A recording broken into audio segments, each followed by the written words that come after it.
누가복음 19장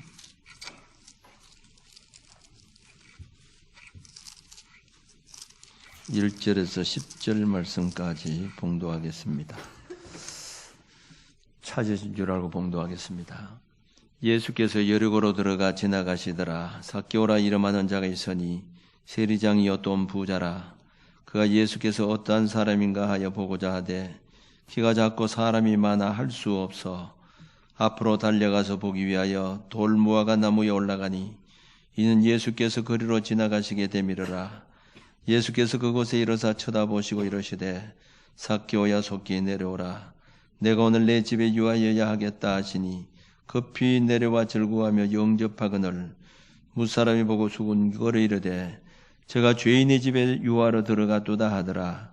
삭개오가 서서 주께 여쭤오되 주여 보시옵소서. 내 소유의 절반을 가난한 자들에게 주겠사오며 만일 누구의 것을 속여 빼앗은 일이 있으면 내 갑절이나 갚겠나이다. 예수께서 이르시되 오늘 구원이 이 집에 이르렀으니 이 사람도 아브라함의 자손이미로다. 인자가 온 것은 잃어버린 자를 찾아 구원하려 함이니라. 아멘. 좌우 앞뒤로 인사하겠습니다. 성령님 우리와 함께 하십니다. 네, 큰 은혜 주실 줄로 믿습니다. 기업과 회사는 자사 제품을 이 바이어와 또 소비자에게 알리려고 PR하는 데 많은 이 투자를 합니다. PR하는 이유는 자사 제품을 널리 알려서 소비자에게 고객을 많이 확보하기 위해서입니다. 제품의 인지도가 높아지면 매출이 증대되게 되고 또 이윤을 남게 되고 회사의 직원들에게도 유익이 될 수밖에 없습니다. 기업은 소비자와 고객의 관심을 끌어야 매출이 증대됩니다. 아무리 좋은 제품을 내놓아도 소비자들이 관심을 갖지 않으면 제품은 팔릴 수가 없습니다. 종종 이 전통시장 같은 데 가보면 각설이 엿장수를 볼 수가 있습니다.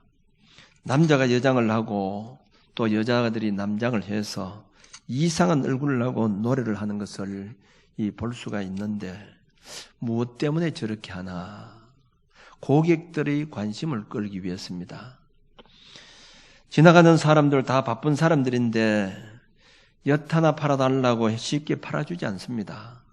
그런데 이렇게 각설이 타령을 하면서 지나가는 사람들이 관심을 갖게 하고 그들이 머물러 서서 이제 서게 되고 그렇게 해서 그 한참 동안 그 자리에 서 있게 되면 좋아하지 않는 사람도 엿 하나 정도는 팔아주게 되는 것입니다.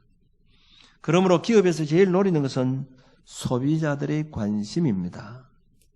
한번 소비자들에게 관심이 끌리면 그때부터 이 기업은 호황을 이루게 됩니다마는 한 번 외면을 당하게 되고 소비자들이 관심을 두지 않게 되면 그 기업은 문을 닫을 수밖에 없는 것입니다. 가정에서도 마찬가지입니다. 아내는 남편에게 관심을 끌어야 됩니다. 남편의 관심을 끌 수 있는 아내가 행복한 아내입니다. 말을 뒤집어서 남편이 아내에게 관심을 가져주지 아니하면 그 아내는 불행합니다. 남편 역시 마찬가지입니다. 아내에게 관심을 갖도록 해야 됩니다. 밤 12시가 되어 들어와도 아니 하룻밤을 외박하고 돌아와도 뭐 오면 오고 말면 말고 아마 그런 시기라고 하면 어찌 부부 생활이라고 할 수 있겠습니까? 이렇게 서로 관심을 가지고 서로 살아가는 것이 가정이 행복한 것입니다. 제자가 스승의 관심을 끈다고 하면 그 제자는 행복합니다. 이처럼 우리도 예수님의 관심을 끌 수 있다고 하면 정말 훌륭한 믿음 그리고 신자로서 복된 신자라 그렇게 볼 수가 있습니다. 바꾸어 말하면 예수님이 아주 매력을 가질 만한 그런 신자가 누구냐 하는 말이죠.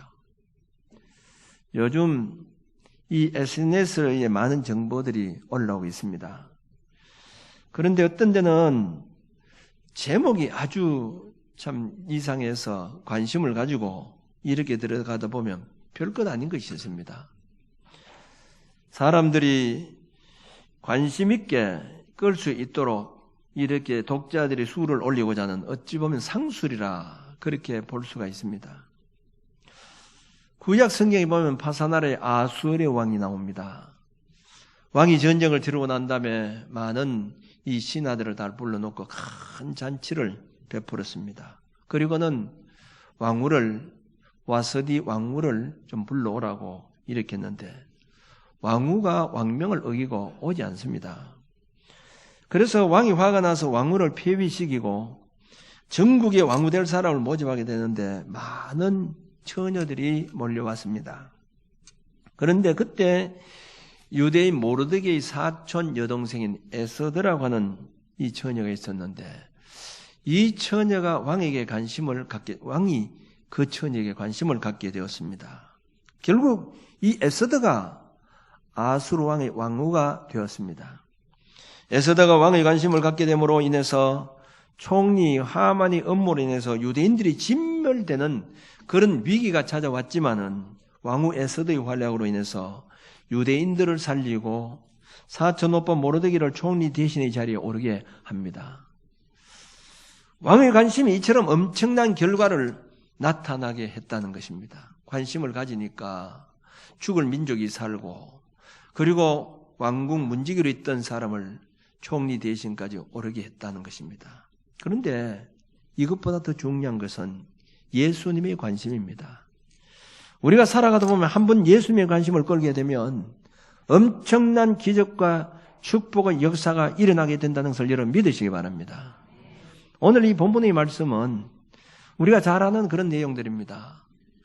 한 번은 예수님께서 여리고로 내려가는 길이었습니다.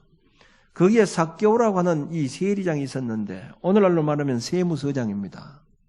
거기에 오늘 본문에 보면 그는 세리장이요 부자인데 예수님이 어떤 분인가 보고 싶은데 키가 너무 작고 또 사람들이 너무 많기 때문에 볼 수가 없게 되었습니다. 그래서 앞으로 달려가서 들무화과 나무에 올라가서 옛날 성경에 보면 뽕나무라고 이렇게 번역하고 있습니다. 지금도 이 성지에 가면 여리고에 그 뽕나무가 있습니다. 큰 고목나무가 있는데 예수님 당시에 삭개오가 올라갔던 나무라고 지금 하고 있는데 그 확실한지는 모릅니다만은 지금도 그 뽕나무가 있습니다.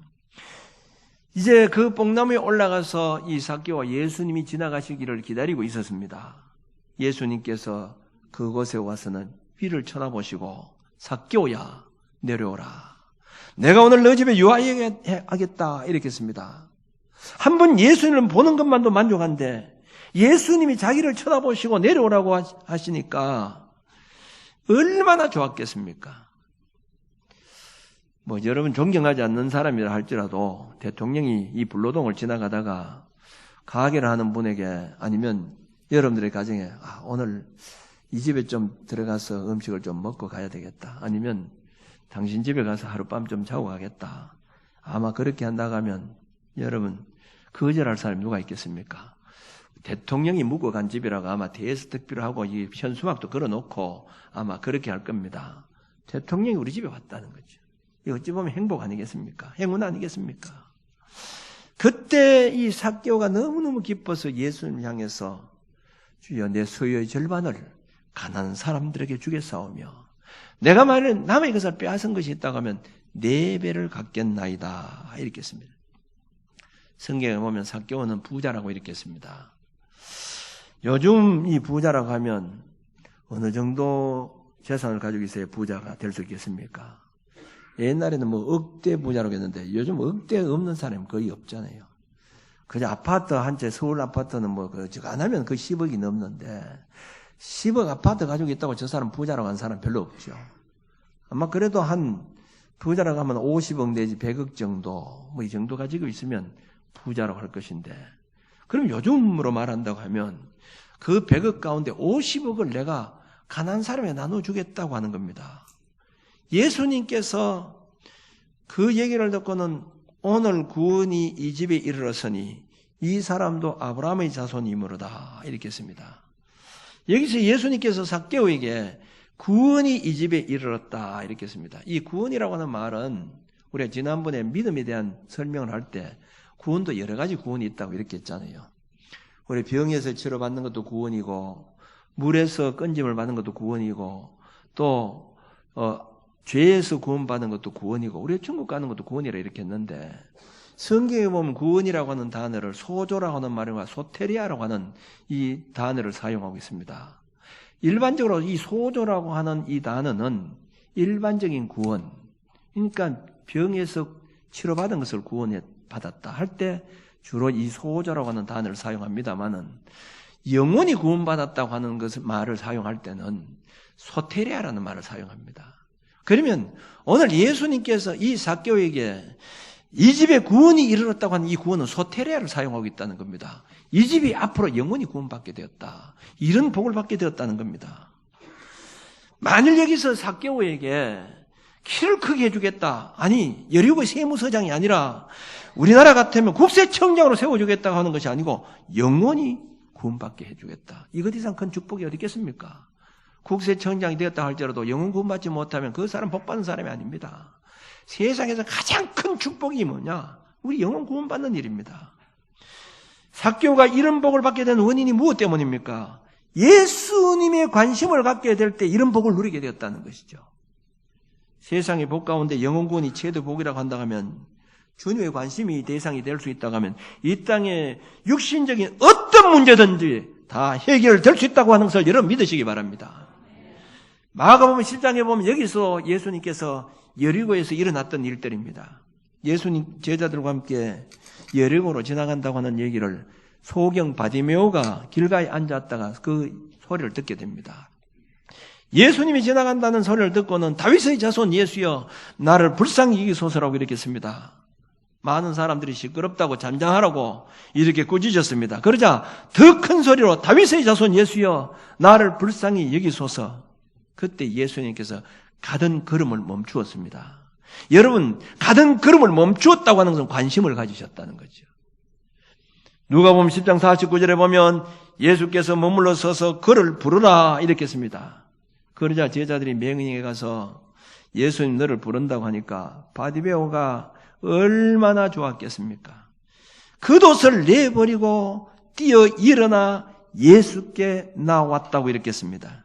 그때 예수님께서 내게 무엇하여 주기를 원하느냐? 그때 이 소경이 눈뜨기를 원합니다. 가라. 너 믿음이 너를 구원하였느니라 하자 그 시로 보게 되어서 예수님을 길에서 따르게 되었더라고 이렇게 했습니다.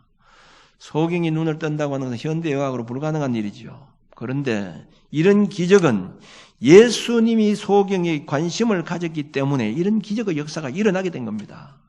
여러분, 환자가 유명한 의사에게 관심의 대상이 될 수 있다고 하는 것도 귀한 일입니다. 그런데 하나님의 아들 전지전능하신 예수님의 관심이 집중이 된다고 하면 어떤 불가능한 문제도 어떤 문제도 해결될 수 있다고 하는 것을 여러분 믿으시기 바랍니다. 주님이 관심을 가졌다 이 말입니다. 주님이 내 문제에 관심을 가졌다 이 말입니다. 해결되지 않을 문제가 어디 있겠느냐 이 말이죠. 그러므로 세상에서 제일 큰 복을 받은 사람은 주님의 관심이 대상이 될 수 있는 사람이요. 세상에서 가장 불쌍한 사람은 주님 무관심하는 사람입니다. 예수님께서 무관심하면 그 사람은 소망이 없습니다. 아무리 예배를 드리고 기도를 하고 헌금을 해도 주님이 무관심한다. 그 사람은 관심을 가지 않는다고 하면 그 사람은 소망이 없는 사람입니다. 이사야 1장 11절 13절에 보면 여호와께서 말씀하시되 너희의 무수한 재물이 내게 무엇이 유익하뇨? 나는 순양의 번제와 살찐 짐승의 기름에 배불렀고 나는 수송아지나 어린 양이나 순염소의 피를 기뻐하지 아니하노라.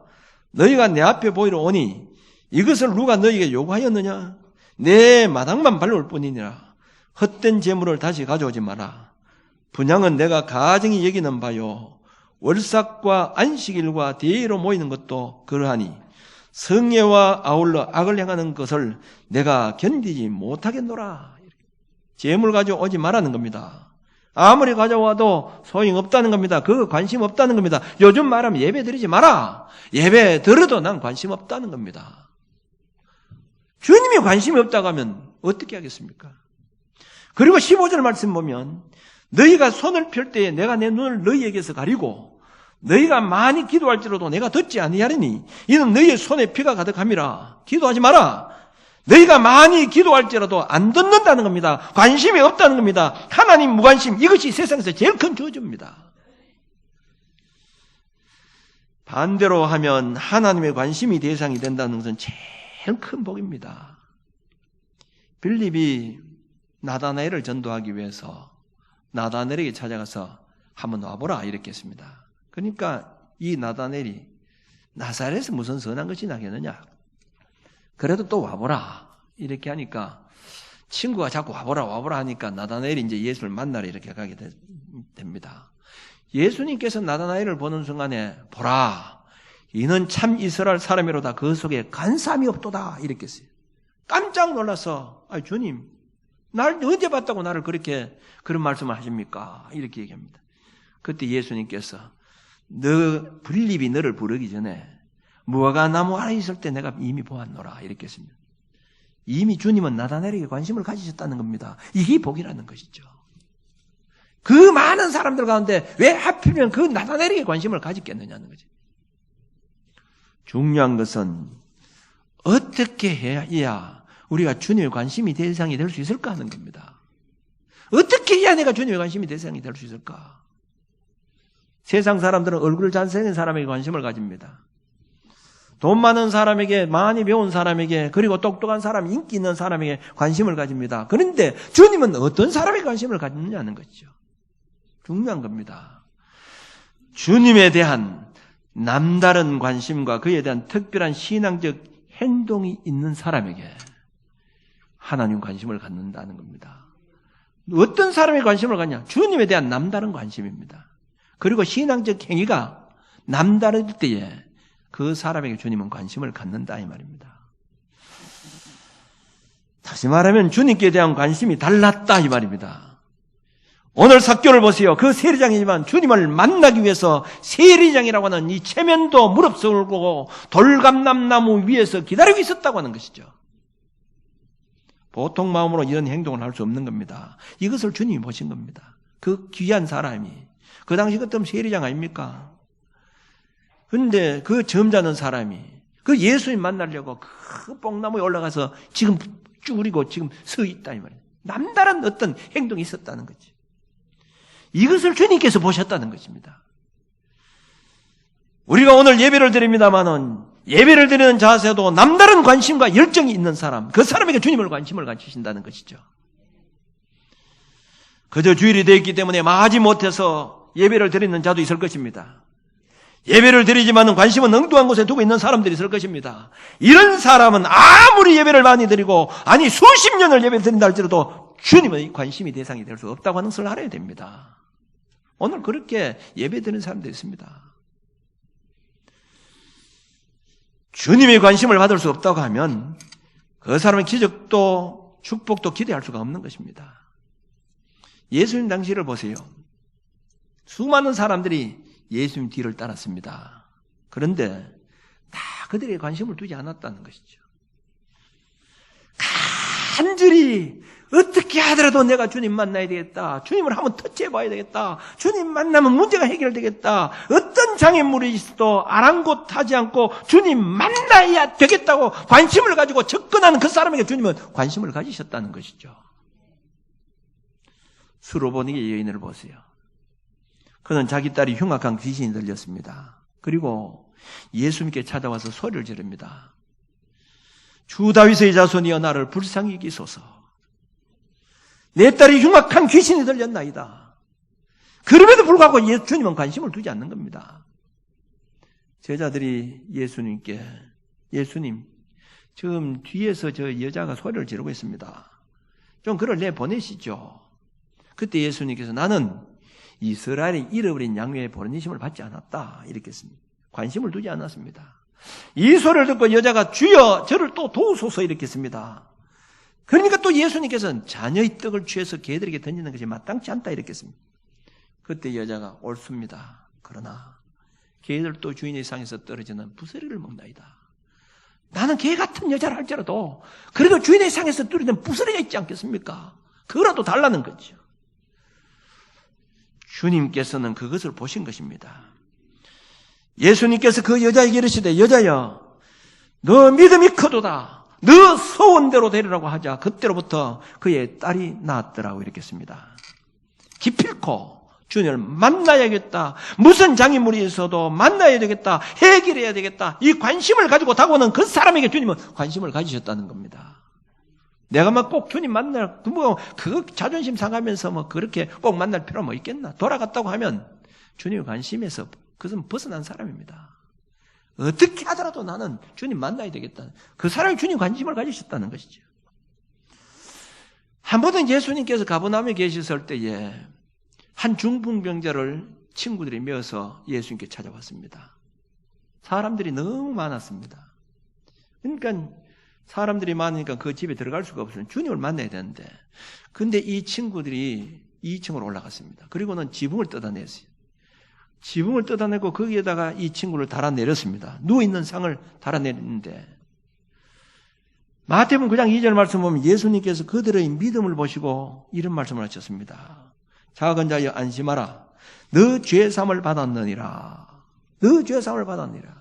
그 많은 사람들이 몰려왔지만은 주님께서는 그 침상을 데려놓은 그에 관심을 가지셨습니다. 그리고 너 침상을 들고 집으로 가라고 하자 멀쩡하게 깨끗하게 나가서 돌아갔다고 이렇게 했습니다. 여러분, 예수님의 공생의 당시에 기적의 역사가 나타난 사람들을 보면 정말 그냥 옆에 있다가 기적을 체험한 사람들이 아무도 없었다는 거죠.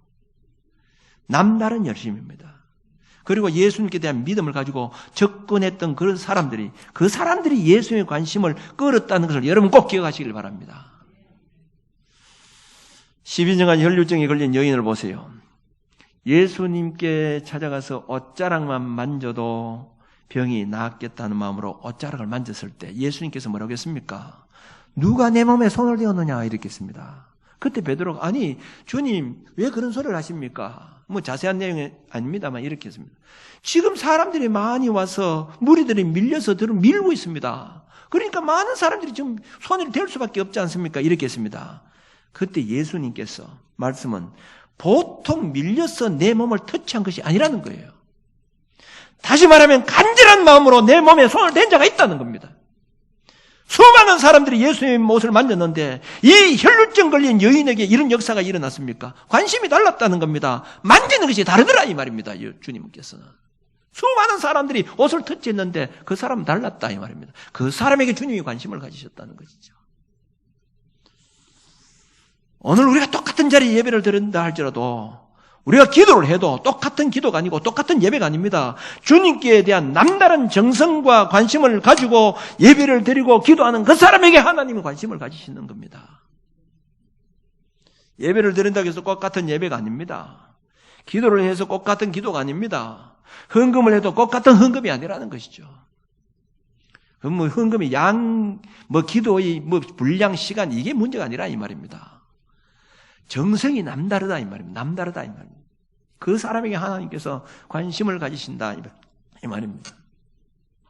바리새인들 보세요. 바리새인들이 그 많은 돈으로 구제하고 11조 생활하고 그 사람은 금식 기도도 하고 이랬습니다. 그런데 예수님은 그 사람들에게 관심을 두지 않았습니다. 왜냐하면 그들은 형식적이요 외식적이요 정성과 관심이 없는 구제요 기도요 헌금이었기 때문이라는 것입니다.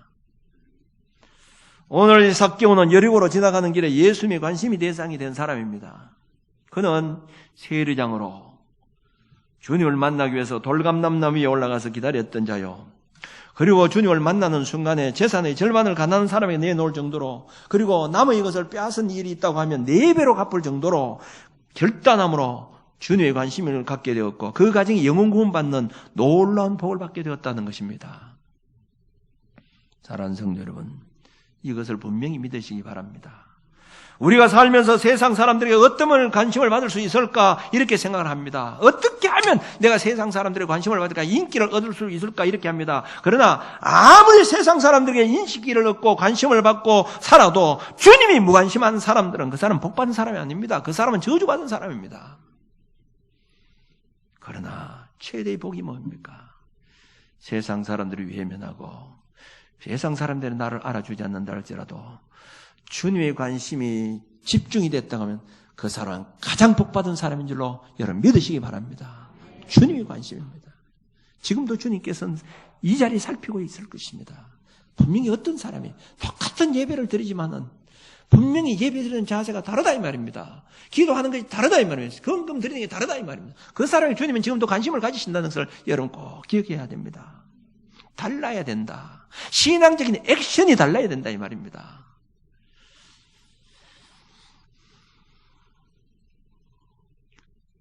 아수르 왕의 관심만 가져도 죽을 유대인들이 다 살게 되었고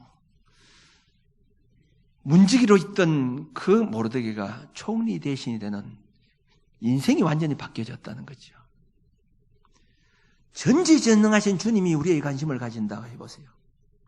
주님이 관심을 가질 때에 소경이 눈을 뜨는 역사가 일어나게 되었고 중풍병자가 고침받는 역사가 일어나게 되었고 12년간 혈류증 있는 사람이 낫게 되었고 심지어는 38년 된 병장까지도 베데스다 목가에서 주님의 관심을 가질 때에 그 병이 치료받게 되었고 심지어는 죽은 지 나흘이 된 나사로까지도 무덤에 들어서 시체가 냄새나는 그 시체도 주님이 살리셨다고 하는 사실을 여러분 믿으시기 바랍니다. 주님의 관심입니다. 관심. 여러분 무엇에 관심을 가질까? 어떻게 하면 세상 사람들에게 관심을 가질까? 거기에 초점을 맞추지 마시고 내가 어떻게 하면 주님께 관심을 가질까? 여기에 초점을 맞추시길 바랍니다. 예배를 드리면서도 우리가 기도하면서도 우리가 헌금을 드리면서도 내가 어떻게 하면 주님의 관심을 가질까? 이게 초점을 맞추고 살아가야 된다 이 말입니다. 분명한 사실은 내가 지금 어떤 환경과 어떠한 어려움이 있다고 해도 주님의 관심이 대상이 된다고 하면 어떤 문제도 어떤 장애물도 어떤 불가능한 것도 해결될 수 있다고 하는 것을 여러분 믿으시기 바랍니다. 늘 주님의 관심을 받으면서 살아갈 수 있는 저와 여러분들이 되어주시길 바랍니다. 기도드리겠습니다.